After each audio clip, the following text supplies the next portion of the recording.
Talk about someone who thought they was going to skate forever, but it looks like their skate has come to an end.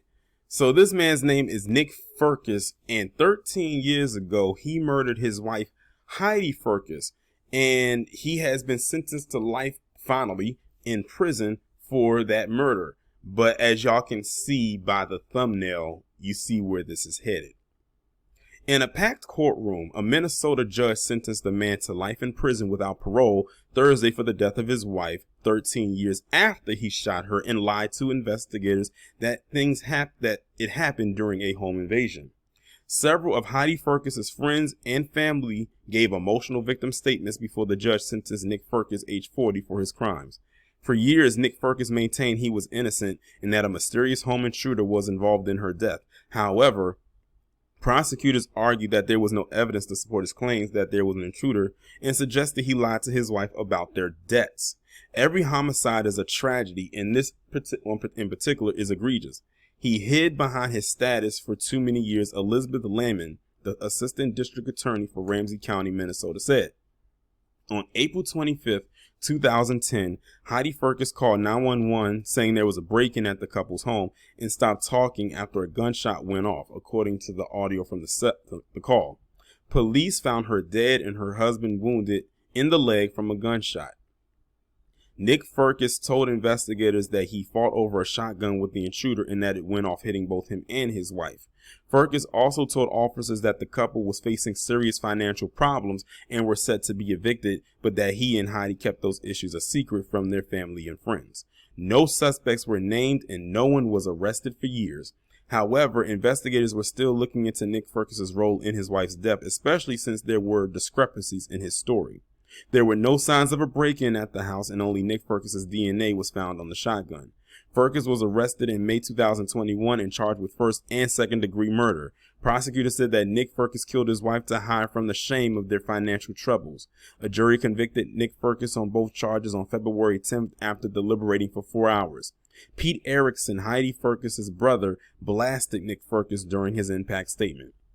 Because of the lies we were told as early as the day after her murder, along with the pressures to believe them, it's been virtually impossible to find closure to our grief as the shock begins after Heidi's murder. The realization quickly set in that everything Nick was telling us betrayed who I knew my sister to be, he said. The fact that he had the audacity to peddle a story that was so obviously inconsistent with Heidi's character was and still is very much insulting and offensive to me and everyone else who actually knew and loved her. Linda Erickson, the victim's mother, got emotional during her statement, thinking about the years of life lost. Because of the unthinkable actions of one person, she was robbed, and those who loved her were robbed of participating in that adventure with her, Linda Erickson said. Nick Firkus' attorneys contended their client's story was the truth and that his wife's death was caused by the break-in. Nick Firkus himself spoke, reiterating his claims that he didn't murder his wife, saying, "My body is condemned to serve for another man's crimes, but my soul is free." Let me show, man, listen, I'm about to show y'all how sick and deranged this man is to plot all of this out and put this on someone that doesn't even exist. So y'all see this headline, and this is coming off of the Law and Crime website.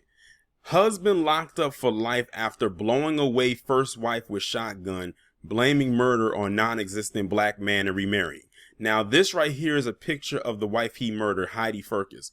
This right here is a picture of the woman he remarried, or another woman he married, whose name is Rachel Firkus. Now, I don't know when he married this woman, but we know it was after he murdered her. I wonder if she was in the picture for a little bit and didn't know about her, and I wonder if he killed her to be with her. How many times have we heard that kind of story before? The thing is, though, he used the typical trope of it was a black man that was the intruder, even though they got DNA from him pointing him at the crime and he was the one that committed it. And his attorneys are still holding on to this lie of an intruder committing this crime, even though he knows it's a lie, and so do they. So on top of that right here, It says, according to Rachel, who is the new wife, her suspicion about her husband's involvement in Heidi's death were raised when she found a notice that they might lose their home to foreclosure due to unpaid property taxes. I didn't know that this was happening, and I'm living with this person. I have children with this person, and by the way, it said they got married in 2012, which was 2 years after he murdered his first wife, and then they went on to have 3 kids. They said, I didn't know what was happening, and I was living with this person. I have children with this person, and the last time he had problems with finances, a lot of things went wrong. It goes on to say Rachel Firkus decided to confront Nick Firkus and recorded the conversations, which have been exclusively obtained by ABC News. In one recording, Rachel Firkus said, the fact that you're lying was so easy for you to do in front of me over and over and over makes me think that I could murder my wife, he responded, and she replied, yes. She was very risky to confront him in this capacity, considering what he had already did, and that she's still breathing right now because he could have easily, in a fit of rage, probably found a way to take her out as well, if he wanted to. It says the marriage ended in 2018. 3 years later, in May 2021, Nick Firkus was formally accused for the first time of murder of second degree in a case authorities described as a decade-old mystery. Now, here's the part where he talks about the description of the black guy, quote unquote. A criminal complaint detailed that Firkus tried to blame a black guy for shooting him and Heidi during a home invasion. He said that he got his shotgun and that he and his wife were trying to run out the back door to the detached garage to escape. He said as they were running to the garage, he turned around and the suspect was able to take the shotgun from him and shoot him and his wife. When asked whether the suspect was black or white, Nicholas Firkus said that he didn't know. He said that the suspect was wearing a hood, the complaint said. You know, they always give this very vague description, but it's usually always the same description when it comes to describing a quote-unquote black suspect. They're either wearing all black, black boots, black jeans, or black pants, a black hoodie, some kind of a mask, maybe black gloves, and don't forget, they're driving a black truck of some kind. I'm telling you, that's like the perfect description when it's got to be black on black on black on top of black on top of black. Like, they always describe it that way in stories like this. You can go and look for yourselves. It's either going to have all of those things or some of those things. But I'm telling you, the getaway vehicle is most likely a black colored vehicle of some sort, most likely in the model of a truck.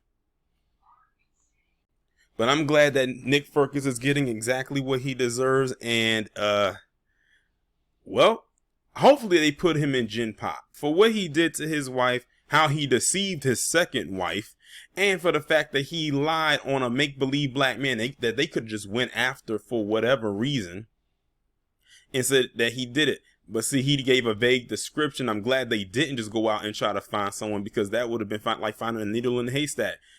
It's dark. He has all this black on and hoodie. You couldn't see his face.